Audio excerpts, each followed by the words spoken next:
YouTube. Armand here for E equals MCU, doing the second half of the Wonder Man review because I finally got through it all. So this will be episodes 5 through 8. Um, let's see where to start. First of all, let me say this show was fun. It was fun. I've actually rewatched it a couple episodes already because a couple episodes I just wanted to go over and share some ideas with it. But starting with episode 5, I like how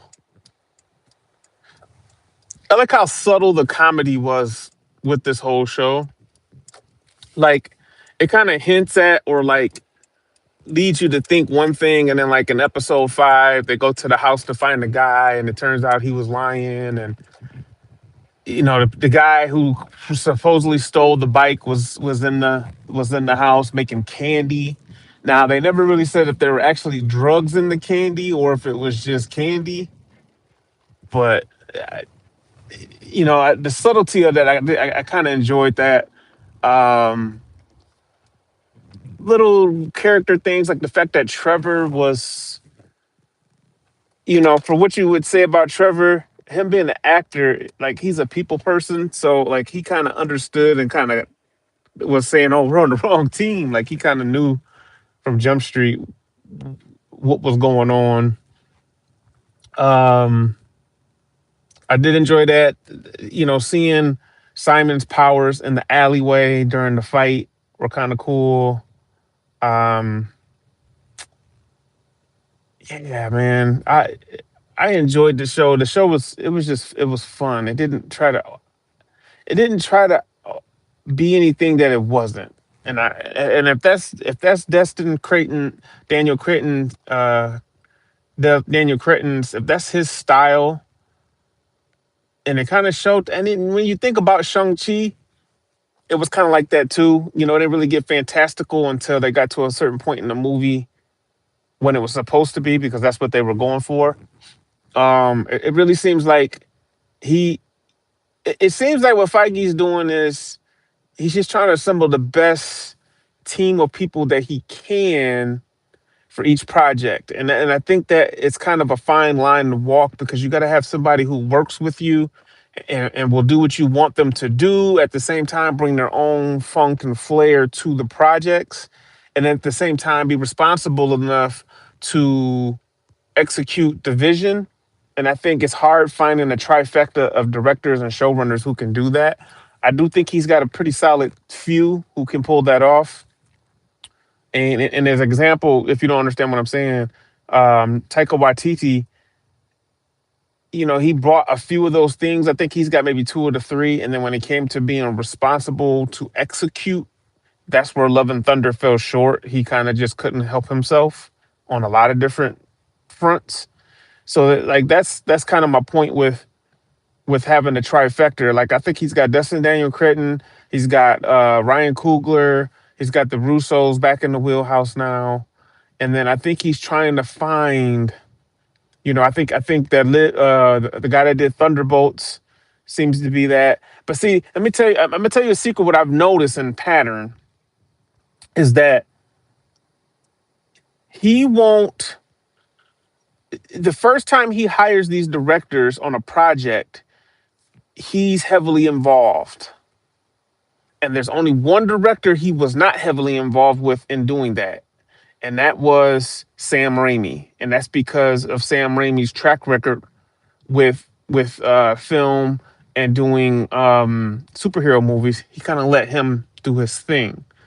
But with every other director, man, maybe Ryan Coogler too. I'm not sure how involved he was on Ryan Coogler's first Black Panther, but it seems like with every other director, he's kind of hands on with them. And then if they have a successful movie, he then takes his hands off the second time they direct, and he kind of just lets them do their thing. Hence, in point, the report about Dustin Daniel Cretton and doing Spider-Man Brand New Day. They're saying Feige has been very hands off with that and focused on Doomsday and Secret Wars. And I think it's because he trusts Dustin Daniel Cretton to deliver and he's got his guys, and I think that's what we're seeing with here. So as far as with Wonder Man, the next episode, on episode 6, when they went to Kovac's house and did the whole reading thing, that was interesting on multiple levels as an actor, watching them do the scene work and everything, and then him doing the pretty woman thing. Like, I could kind of see myself wanting to do the same thing, but it's he conveyed very well how he wasn't sure of himself and he wasn't letting himself shine through like Trevor was trying to get him to do. And then that the decision he made was to go with the pretty woman reference, and that was I mean, that was deep on a lot of different levels. So then, getting to the point where he uses his powers on the guy who was calling him a freak and everything, the way they did that, directed that, and played that scene was excellent. And then the show of his powers, I don't know, like, a lot of people were saying they don't know if his powers would really do that, but I kind of think that was a very well thought out thing, and I think that is what his power set would do if he manifested it to do that at that level.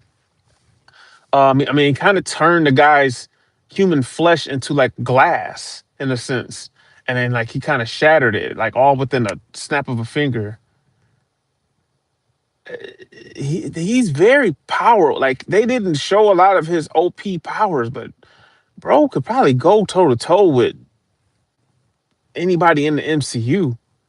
Like, the only person that might just mop him up is Sentry at this point. Wow, yeah, yeah. So the episode 7, with the lady following them around and going through all of that, was kind of, building up towards the climax at which we got with the final episode. Um, I thought it was pretty clever that Trevor, you know, tried to take the fall for him and do the whole Mandarin thing, and the fact that the DODC didn't care. They just want to put bodies into their jail, which you would think, if it's like, if they're gonna put and build a jail to house these people. Excuse me, early.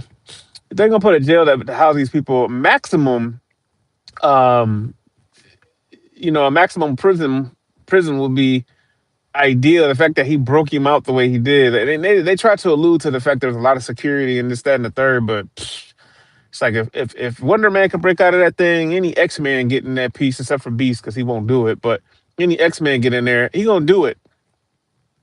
He gonna do it. So they'll break out, they'll bust out. Um,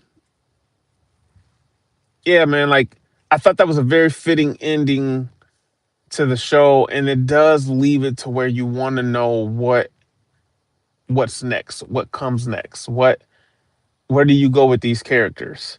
Um, and really, man, you could just continue. You really could just follow them around forever and just continue doing seasons if you wanted to.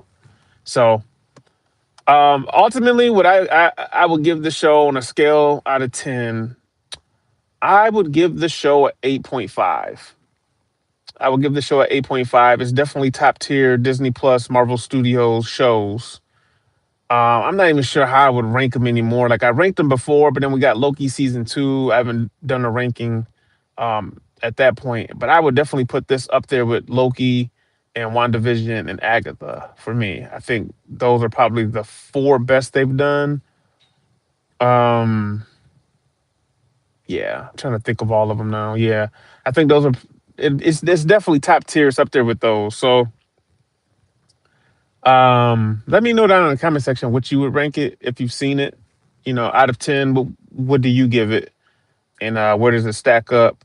And do you want a season 2? I think that's.